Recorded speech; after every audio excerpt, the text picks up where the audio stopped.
The Spin-Off Podcast Network. Are you making the most of your KiwiSaver investment? Generate is an award-winning KiwiSaver provider with a track record of strong long-term performance. Making a smart decision now could add tens of thousands of dollars by the time you reach retirement. Book a no-obligation chat with a Generate KiwiSaver advisor today at generatekiwisaver.co.nz/get-advice. A copy of the product disclosure statement is available at generatekiwisaver.co.nz. The issuer of the scheme is Generate Investment Management Limited, and of course, past performance does not guarantee future returns.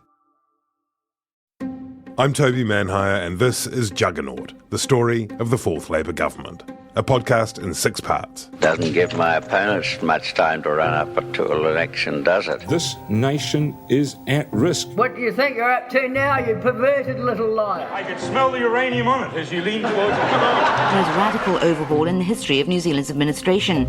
Juggernaut, the story of the Fourth Labour Government, made with the support of New Zealand On Air. Listen now on The Spin-Off or wherever you get your podcasts.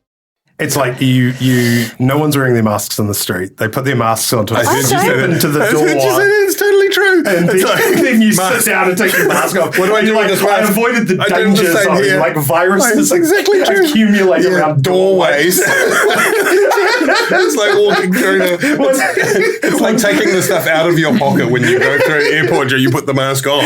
There you go. Off it comes.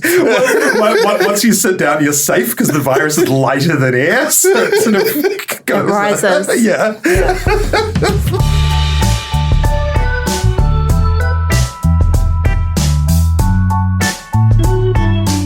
Tēnā koutou, no mai haere mai. Welcome to a very special end-of-year edition of Gone By Lunchtime. Ko Toby Manhire, toko ingoa. With me in the studio, wearing nothing but Santa hats and reindeer bells, Annabelle Lee Mather.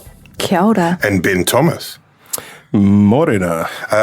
Kia ora also to audio wizard Tiahe Butler. How are you? Kei te pai, thank you, Toby. Happy Christmas to all of our listeners, but especially to Spin-Off members. The Spin-Off almost certainly wouldn't exist today. We're not for Spin-Off members, so I mean that sincerely. Love you very much. Love you almost as much as we love the bad boys of Brexit, who will be listening now. Oh, Don't disappoint your family and friends with another fucking goat from Oxfam. Yes.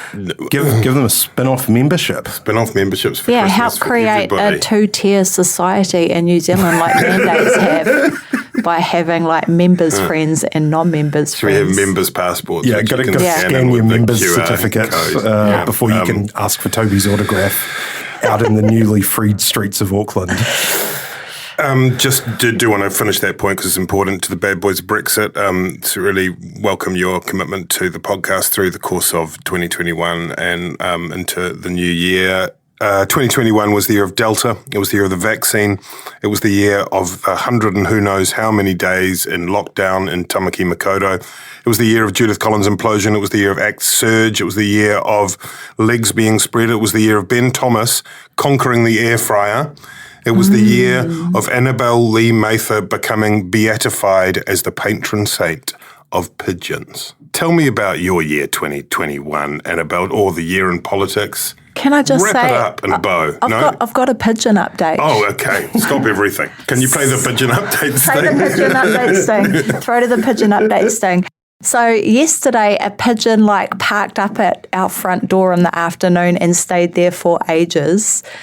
And our family just thought it was another weird pigeon hanging around. And then my husband went and had a look and he's like, darling, can you come and help? There's something wrong with the pigeon. So I went out, looked like a little drowned rat, picked it up, didn't move or try to run away. Had a look, its foot had been cut off. So anyway, I dried it off and put it in some towels and stuff and then drove it to the vet. And the vet's like, hi. The pigeon lady. It's the lady that drops off pigeons that, earn zero profit for our business. Is he like it's going to the pigeon farm? Yeah. Where they all live yes, we'll take great care of it. Days in peace. You sure it wasn't a turtle dove? No, I'm going to apply for some whānau order funding for the support that I give What do you think happened to its leg? Do you think it sounds a little bit like the podcast version of a horse's head in your bed under your pillow? Maybe a rival podcast cut off a pigeon's foot and then place it on your doorstep? Probably. Has that crossed your mind? I actually hadn't, but that makes complete sense now that you say it. If you turned it into a reality TV show as well, you could probably get about $2 million from the public interest journalism fund. Could be a podcast, yeah. We should talk about that one day. They actually call the public interest journalism fund is now, this is true, abbreviated as the PIDGE. So it would be kind of perfect. What about the year, Annabelle, though? Now that we've covered the pigeon material, do you have a way of pithily summing up 2021 in politics, 2021 in Aotearoa? Do you even know what 2021 was when it began? I mean, it's been said before, but it just was a bit of a shit show, eh? It's just been a shit show of a year from start to finish, with some really interesting things that happened. And to be honest, one of the stories that really stood out for me this year was Kiritapu Allen and her cervical cancer journey, because, it was such a shock to see this amazing wahine be diagnosed at such a late stage with cancer. And, she's actually a tainer of mine. She was in Kahurangi at Auckland Girls and younger than me. So, and I've lost friends that are my age from cervical cancer. And of course, there's been that ongoing story about about the need to introduce self-testing for wahine Māori, and it being delayed and delayed and delayed. And then at one point, Kitty shared that she'd been told she only had a 13% chance of survival. And then a couple of weeks ago, she posted on Instagram that she's NED, which is no evidence of disease, which is just such wonderful, amazing news. And just a story that I think really drove home how Māori health inequities can reach, wahine who you would think might be have less risk, but still do. So for me, that's been a really interesting one this year. Thank you for that. Toast to Kitty Allen, friend of the pod. Cheers, Kitty. Fantastic. Modi order. Incredibly happy for you, Ben Thomas. It was a year of two halves. We all rung it in at 660 concerts around the country on December the 31st, 2020. They were busy that night. It was like Santa. They appeared in every small coastal New Zealand town pub performing their greatest hits. and we all shared in it together and Instagrammed it. We did. And then we entered into life as we knew it, back to normal. Lots of sort of smug pronouncements about how the team of 5 million, if you could beat COVID if you just worked together. That sort of settled politics down a bit, sort of business as usual. More emphasis went on things like, I think some people started to actually sort of realise that this government does actually have a very ambitious agenda this term. Things like, Three Waters came into focus, the RMA reforms, fair pay agreements finally got off the ground, were sort of free from being tied to a chair by New Zealand First in the previous term. And you started to sort of see, there were further benefit rises in the budget.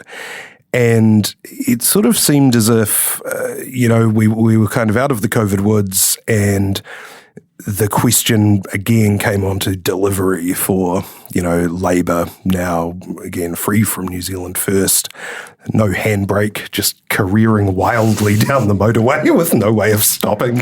And there's normally a pedal brake as well. I don't want to get technical. And there was a bit of a, and some of those things seem to be proceeding very quickly, and, some got a few speed wobbles. But I think there was an appreciation that perhaps this term the government would be really kind of advancing, what was sort of called its transformational agenda from the previous term.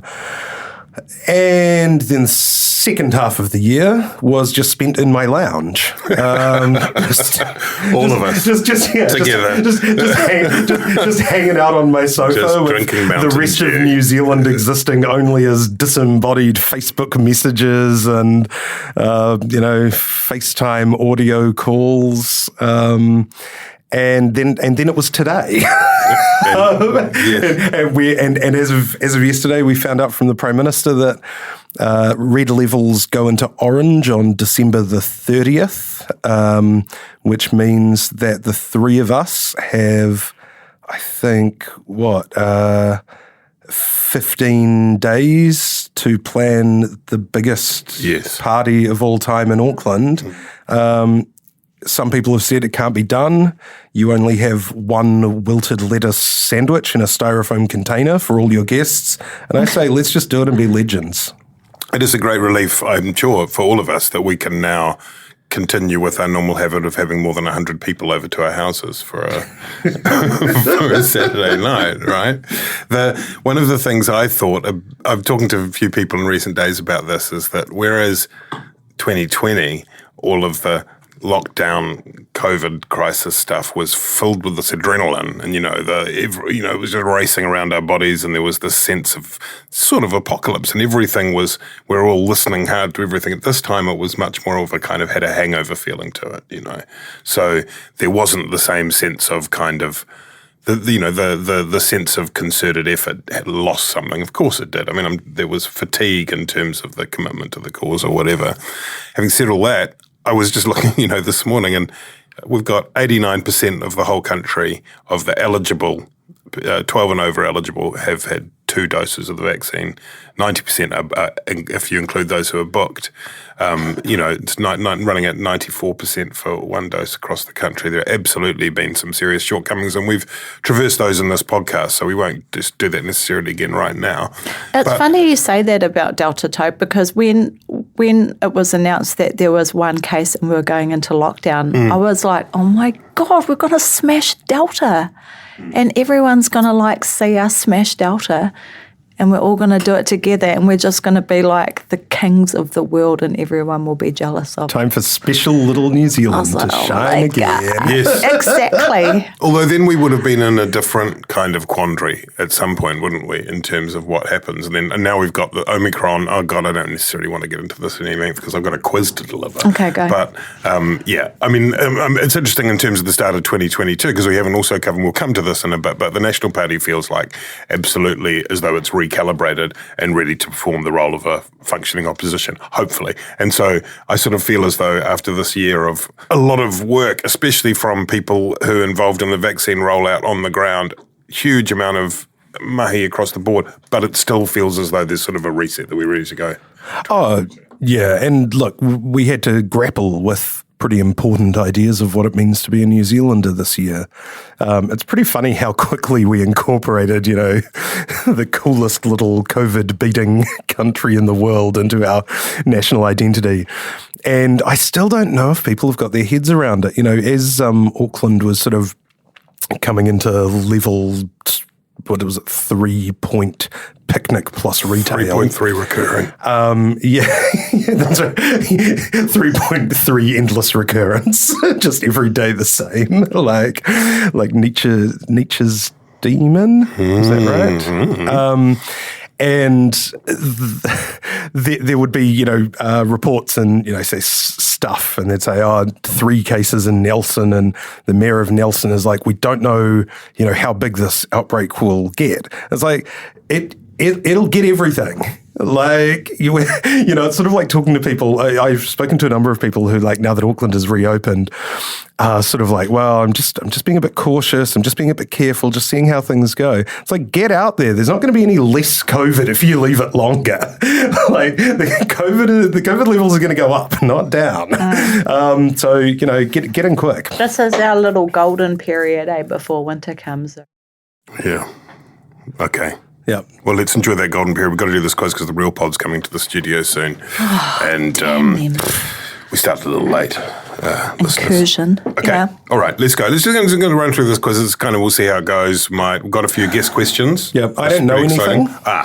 So if it turns out I don't know any of the answers, yes, I'll just ask Tahi to stop recording. Yes. I'll spend 5 minutes thinking of a zinger. Okay. Yeah. And I'll give the signal, Yeah. and then we'll just pretend it's like a 7 days kind of oh right. Wow, Yeah. really just it's all the magic's all in the edit. I mean, not many people know that we actually record for 6 hours to achieve the level of alchemy that you. If at the end of the questions I'm losing, then I think we should go to a best of 3, and if I'm still losing, a best of 5, and so on until I've got like a minute enhancing result. Okay. Okay. Let's get started. Let's go. Who did Mike Hosking in March accuse of, quote, running for the hills? Jacinda? You see, this is easy, right? That was because Jacinda Ardern, of course, decided she was not going to appear routinely on the Mike Hosking show any longer. And we had a little kind of sequel to that recently when we discovered that David Seymour and the ACT caucus, I think, are no longer going to be appearing on Morning Report. Supplementary answer to that. I said that I thought it was a good thing because she said she was going to make more time for diverse media. Yes. And you guys asked me how many times would you be how many appearances would it take for you to be happy For her to come on the Hui? And we got her 3 times, which is what we wanted. So okay, all right. I'm okay with that. All right, okay, good. I think, government has a slightly greater responsibility, I think, to front up than opposition. Opposition, it's really just about, do you want coverage? And, David Seymour, he can appear in any dance-off around the country and get as many listeners as Morning Report. Although you're still an elected official. So. I think, to be fair, she didn't say she would no longer appear on Mike Hosking end of. She simply said that she wouldn't be doing the weekly regular thing. Yeah, that's right. Okay, next question. The new leader of the National Party, Christopher Luxon, appeared on the television program The Project the other night. That's like a podcast except with pictures. When asked what are his weaknesses, he replied specifying which 2 delicious and statesman-like food products. Do you know either of them? I can actually hear the silence. One is like a delicious sweet thing you might buy at a bakery, and the other is a bit like what John Bishop likes, but not. Is it a cinnamon bun and a mince pie? Is it an apple turnover? You're close enough. You both get maximum points. That's custard squares and meat pies. Oh my God, I love a custard square and a meat pie. Classic. Custard square is a classic. He's gone up a little bit in my estimations with I've that. got to write a stuff column next week for the 23rd, where I assume there won't be a lot happening news-wise. So I don't know. I'm trying to list my sort of service worker grievances. Yeah.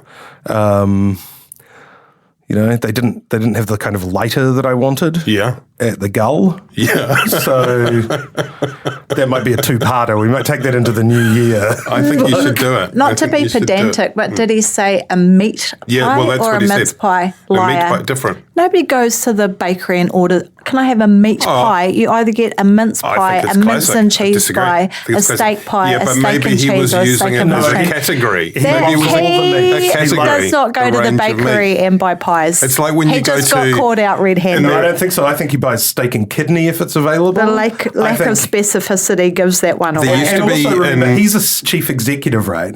Like down at the fucking Point Chev Bakery where you and Toby meet up for a sort of a pigeon pastry.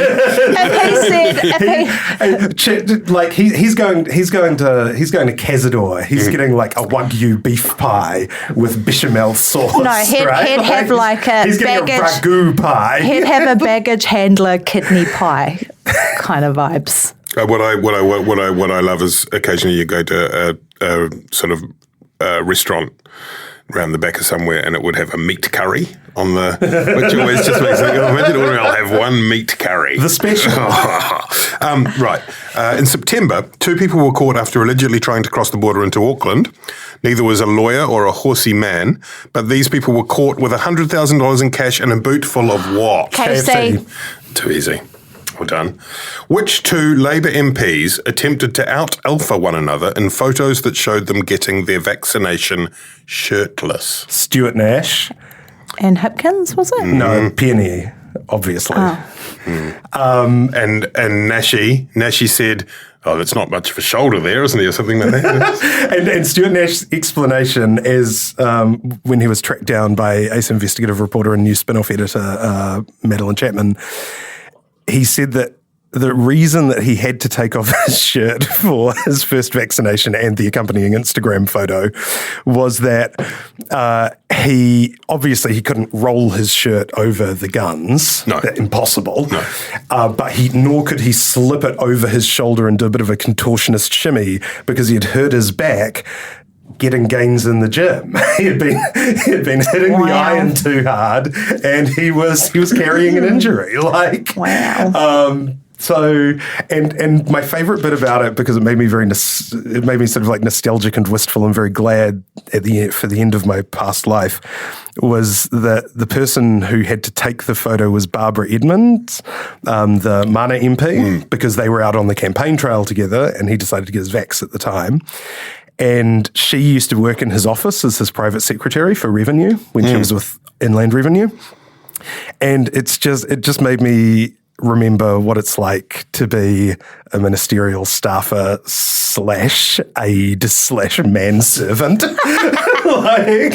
just a vassal who has to just... How do you think that Christopher Finlayson would he have ripped his shirt off for a vaccination? Finlayson's in good shape. He used to go to the gym 3 times a week in the morning before work. And on those days I would try and come later.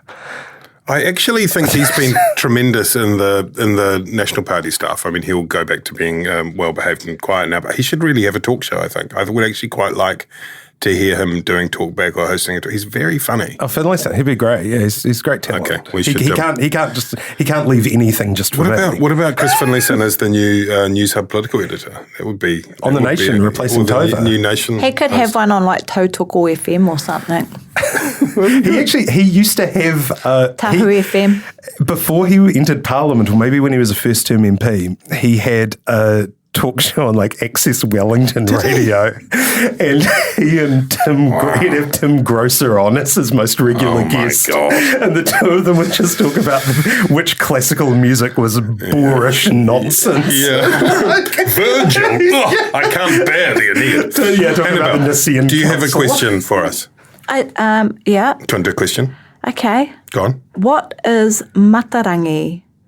A Christmas celebration where all the lost Air New Zealand all the lost Air New Zealand luggage gets delivered to random Aucklanders. Mm-hmm. B, where Christopher Luxon has one of several holiday mansions. Mm-hmm. Or B, what Luxon referred... Wait, you've done what?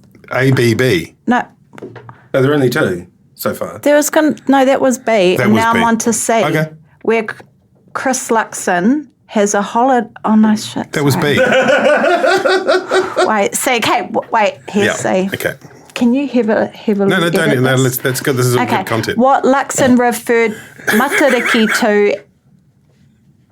Oh, my God, I can't even speak English. How do you say this? How Luxon referred to Matariki on the Nation. I'm going with C. Oh, no, not on the Nation.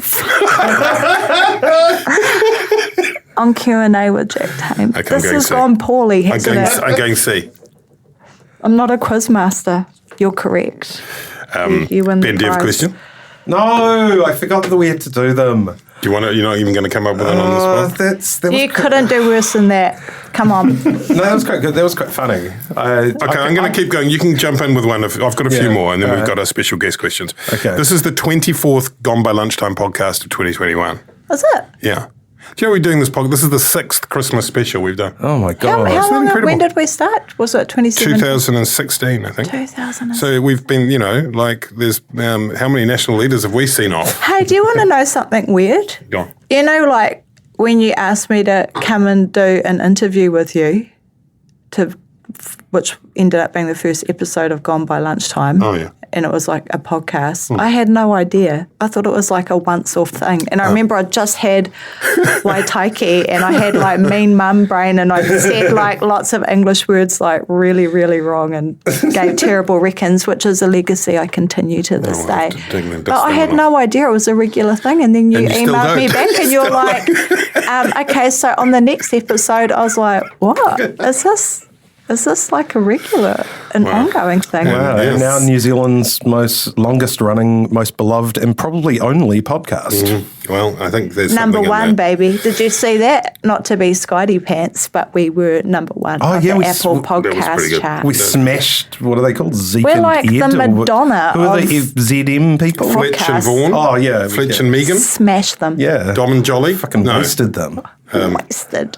Yeah. I don't know. Doesn't matter. Well, I mean, no surprise when gold like this is trickling into your ears every fortnight, listeners. This is the 24th Gone By Lunchtime podcast in 2021. What is the average running time of the first 23?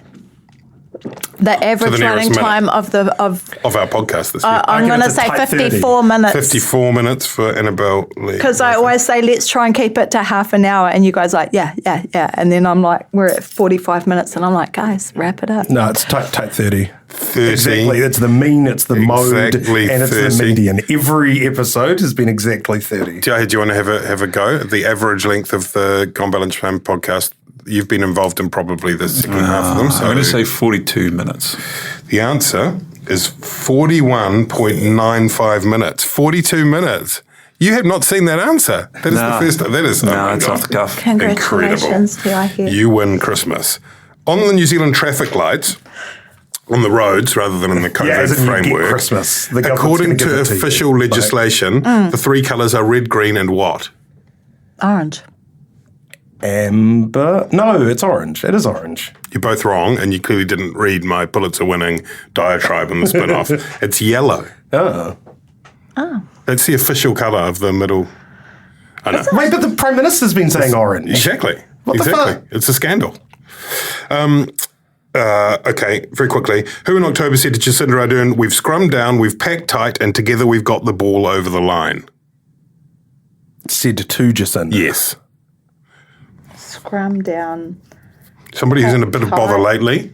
Was it Judith Collins? No. Scrum down. Scrum down. Tight. Oh, we've scrummed down, we've packed tight, and together we've got the ball over the line. Was it Boris Johnson? Yes, it was Boris Johnson. Ah, wow. And the agreement in principle for the agreement in principle for the FTA. FTA. I forget about the outside world.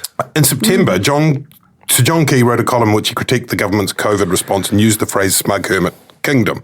Which of the following did not publish the piece? The Herald on Sunday, the Sunday Star Times, the Otago Daily Times website, News Hub website, and Radio New Zealand website. Radio New Zealand. RNZ. Yeah, that's correct. Well done. This is Climate Adaptation. We are the Pōtiki of the Taiao. In the words of those keeping the home fires burning. It's more than just going along and planting some trees. You got to be able to defend that place to the end of your life. We have the solutions. We just need to come back to the belief in ourselves as rangatira. Join me, Nadine Hura, and Ruia Āpirehama, the Kōpapa Korangi Series 2, Ahi Ka. Brought to you by Te Komato o Te Tonga, the Deep South Challenge, out now on the Spin-Off Podcast Network or wherever you get your podcasts. Are you curious about how business can be better? I'm Simon Pound, and I host Business is Boring, a podcast where I kōrero with some of the most interesting people in entrepreneurship, commerce, and making things happen. Tune in to Business is Boring every Tuesday, brought to you by the Spin-Off Podcast Network in partnership with Spark Business Lab. Okay, we're going to go to the special guest questions. Can you give us the first one? Te Ahi, everyone listen up, please. Yeah, g'day. Kieran McAnulty here, MP for Wairarapa. My question is, who is the oldest member of the parliamentary cricket team? Anyone got any? Oldest member of the parliamentary cricket team. Just MPs or they... Because there might be like a parliamentary librarian that they get one to roll over. I'm going to say, I'm just going to go Jerry Brownlee. Jerry Brownlee. Brownlee's not on the parliamentary cricket team. I reckon, I need to think Who's of in the parliamentary cricket team? Name them. I'm going to say it's McKelvey. I'm Nailed gonna say it. McKelvey. Nailed it. Ian McKelvey. Oh, no, I shouldn't say nailed it. I should say, let's listen to the answer. Oh, sorry. And the answer is Ian McKelvey at the ripe old age of 69. Nice. Great age. Great age.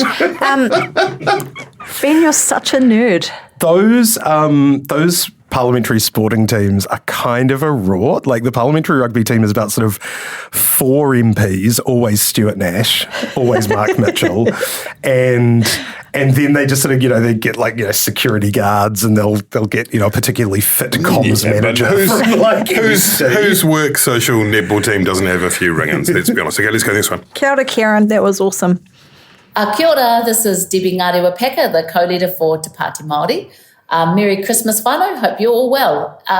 My pātai is, how many times has Rawiri Waititi and Debbie Ngārewa Peka been kicked out of the house?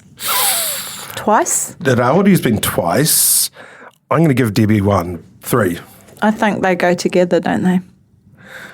Oh, they're not always both there, though. Oh, I don't even know. I'm going with twice. I'm going to say 3. Let's roll the answer. Let's roll the answer. The answer is 3 times, although officially I haven't been kicked out at all like Rawiri has, but I have walked out in solidarity and done kind of at the end of it as well. All the best. These Air Jordans were made for walking. Hey. All right. Let's keep rocking on through. Next one, please. Oh, kia ora, te whānau. My name is Chloe Swarbrick, and I am the Green Party MP for Auckland Central. My question is, on what bill and on what topic did Labour not vote for a Green Party supplementary order paper, or SOP, in my name, despite Minister David Parker declaring in the committee chair that it was actually Labour Party policy? Bringing the SOPs to the Gone By Lunchtime Christmas quiz. She's too much of a nerd. Misuse of drugs bill. Amendment bill. Misuse of drugs amendment bill. That's it. Yeah, it's something to do with endo. Okay. Let's hear from the Auckland Central MP. And the answer is, my SOP on the Child Support Amendment Bill debated on Tuesday the 16th of March, which would have fixed the cruel law that strips child support payments from custodial parents if they are beneficiaries, compounding disadvantage. While it was Labour policy, Minister Parker indicated that it was too expensive or just not a priority. And here is, of course, a fun reminder that Labour are yet to implement the 42 recommendations of the Welfare Expert Advisory Group, of which this was recommendation number 27. Sorry for all of that cheer. Auckland Central rocks, Party Vote Green. Oh my God, I love her. I love her so much. Chloe Swarbrick available for all your Christmas parties, birthdays and bar mitzvahs. Let's go to our next. Yeah, g'day. It's David Seymour from ACT, and the question is, what did I say was my biggest mistake in 2021? Oh, his biggest... Wait, was this when he left his car at Auckland Airport because he believed Jacinda that it would be a short, sharp lockdown, and then he got it whacked with a bill for $3,000 after 8 weeks? That's pretty interesting answer. That was what you were thinking as well, isn't it? That's exactly what I was thinking. Let's hear from the leader of the ACT Party. The answer is believing the Prime Minister when she said that it would be a short, sharp lockdown from August. I left my car in the short-term parking at Auckland Airport, and I just want to say no taxpayer funds were harmed. Thank you very much to AIAL for waiving the fee. You know what? Real people, real problems, eh? That's what this podcast is all about. And it's just really good to be reminded about the shit that really counted in 2021 and the hardships. Ngā puhi whānau like the Seymour's face. Kia ora. I mean, it's a good question. Thanks, David. The only thing I have to add to that is when I left my car in the Napier Airport to fly up to Auckland, I think to see you guys, in fact. When I came back down, like I went to the cash machine, and I was feeling really hungover, and not the cash machine, the parking thing, to pay my exorbitant ticket, like $70 or $80 or something, and the digital display said $58, and then it was changes possible. And that was the turning point of my life. Kia ora. It's wonderful to have inspirational. more of these inspirational messages from Ben Thomas. Let's go to our next question. Kia ora and Merry Christmas. In my memoir, National Identity, which Labour Party cabinet minister and relative did my family cheer on when we saw him come on the TV as I was growing up? That was Simon Bridges. Can I just say he didn't introduce himself, that was Simon Bridges. That I wouldn't know because Simon didn't send me a copy of his book. Yeah, I was I'm guessing that maybe it's Koro Wetere. Did he say a Labour MP? Yeah, he didn't specify it, I think. Similarly. No, I think he did. He said which Labour Party cabinet minister. Yeah, I think it's Koro Wetere. If I had been sent a copy of the book, then maybe, but I guess I'll never know or care. So, well, Christmas is just a few shopping days away, so I'm sure we can resolve. Somebody sent me a really mean picture of Judith Collins's autobiography, reduced to clear, $4.99. I saw that on Twitter. Sad. Unkind and unnecessary. The book sold quite well. I will say, however, that Simon Bridges just introduced his question in my memoir, National Identity. The book says on the front, not a memoir. So, anyway, should we hear what Simon Bridges has to say? And the answer is Koro Wetere. Kia ora. There we go. Well done, Annabelle. Koro Wetere was MP from 1969 to 1996. Before the Māori Party, those Labour MPs really stuck around in the Māori seats. Yeah. Western Māori, he was the MP for. Also, I think, might be a Nanaia Mahuta relative. Is that right? Sounds like I think she's related to Paul Eagles. She's Mani Poto as well, so yeah. I think she's more closely related to Paul Eagles. Well, it's not like it has to be one or the other that person you're related to. It doesn't work like that. And great news for Nanaia Mahuta. Some of the fruits of the seeds she planted when she was in opposition and was helping negotiate the Maniapoto settlement with the Crown. Finally, that got over the line. The deed of settlement was signed. It's a big settlement. It's about 180 million or something, and an important one because there's a lot of raupatu and land confiscation there, and Andrew Little shepherded that through. What's it worth, 180 million? Something like that, In real terms, it's probably more like, a couple of billion, but, All right. Now we're working our way up to the real power in New Zealand politics.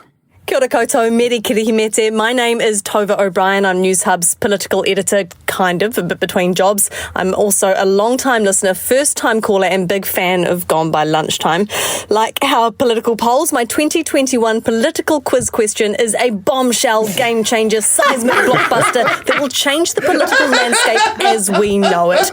Where was Simon Bridges drinking beer just hours before Judith Collins dropped her bombshell, game-changer, seismic blockbuster press release demoting him? Where would he have been? It was 9 p.m. that it came out, 9:30, I think, yeah. Is that like a Bellamy's or a backbenchery vibe or a Green Parity vibe? It must be the backbencher, right? Because the house was still sitting, so everyone was required to be on the premises. So I think, it's got to be the backbencher. Dillinger's at a stretch, but I don't know if Dillinger's is open that late on a Wednesday. So I'm going to say...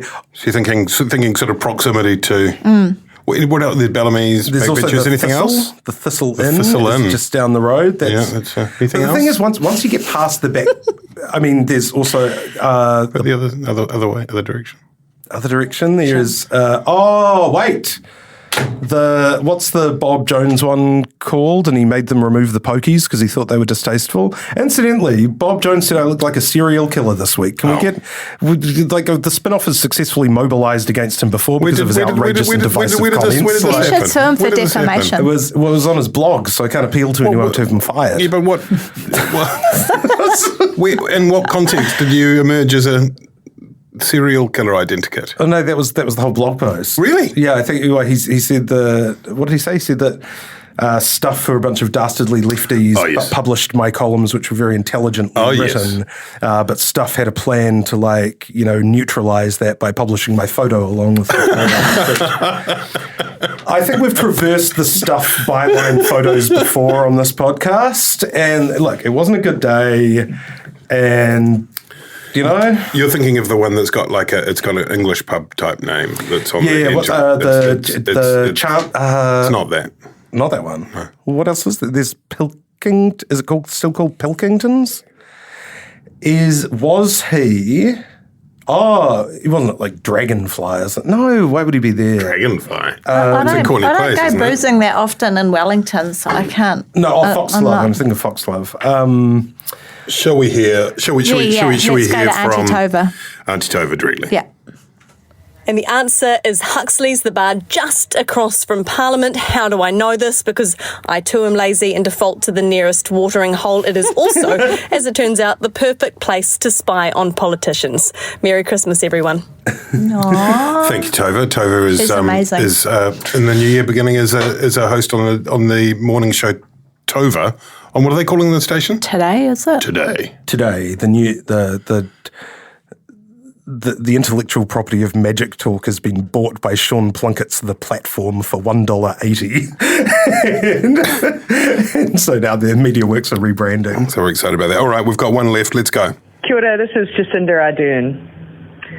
Who would win the Ohakuni Award in politics this year? Good question. What's the Ohakuni Award? Good question. Let's work it out. Let's think about it. The biggest carrot. Ooh. Is that what that is? That's you're getting warmer. Is that what Ohakuni's known for? Yes, it is. And for producing carrots. chocolate eclairs as well. They sell chocolate eclairs at the Foursquare there.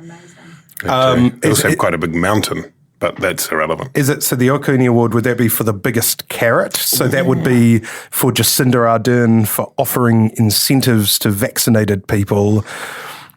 Oh, I see, as opposed to sticks. Yeah. That would be... So that would be Jacinda Ardern awarding the Ohakuni Prize to Jacinda Ardern. Wins the Ohakuni Award. Interesting. Yeah. Or is it a cruel jibe at red-headed MPs? Oh. Chris Hipkins? Chris Hipkins. Nick Smith. Oh, Nick Smith. Maybe he does. Or is it to do with carrots and diamonds, and therefore to do with... Auntie wins it because she's getting married? No. Well, have we seen the ring? Didn't someone spot the engagement ring? But that's not diamondy, is it? I don't know. How does it work? Wait, okay, carrots of... No, that's a red herring. Something to do with that. I don't... Or either that or it's the person who produces the most carrots. Can you remember a carrot appearing in the New Zealand political discourse in 2021? No? You will remember. This is full-on Citizen Kane shit. This is just it is. Jacinda Ardern's last words were, Ohakuni Award. It's like, we've been trying to unravel the mystery ever since. This is just more of her fucking almond milk bullshit. Should we just play the answer? Play the answer. Yeah. And the answer? Carmel Cepoloni. The services to the promotion of carrots. You're both still looking puzzled. What the hell? Do you not remember? I don't remember anything before sitting in my lounge for 6 months or whatever Carmel it was. Cepoloni was on a Zoom call on one of those select committees. Oh, and his son came into the room with a carrot that looked a little bit like Roman Roy in the penultimate episode of Succession towards the end there. It had a...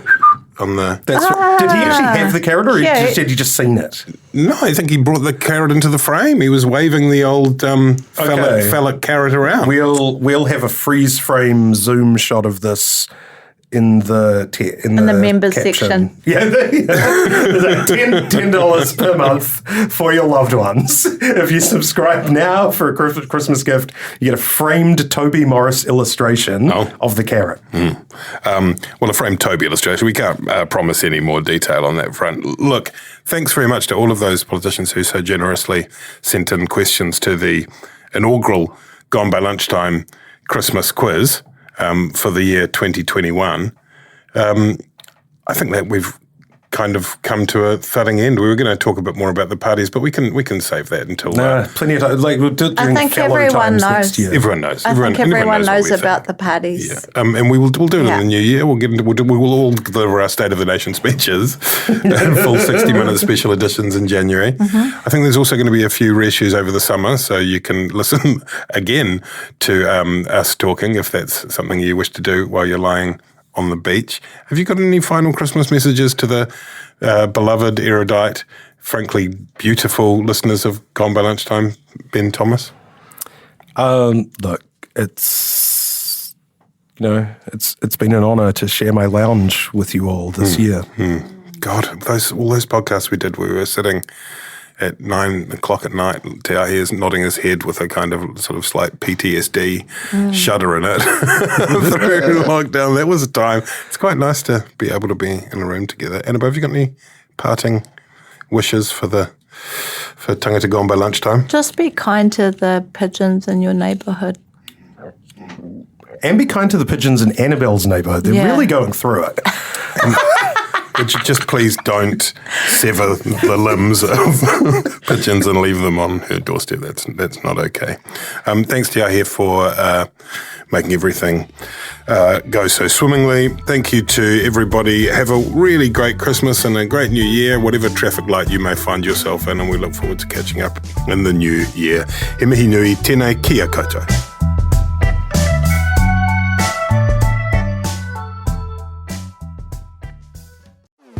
Talofa Lover. I'm Madeline Chapman, editor at The Spinoff. If you have the means, consider supporting our high-quality journalism by becoming a Spinoff member. Sign up now at thespinoff.co.nz/donate. Kia ora, I'm Duncan Grieve, founder of The Spinoff. You can help us keep all of The Spinoff's award-winning journalism free for everybody by becoming a member today at thespinoff.co.nz/donate. The Spinoff Podcast Network.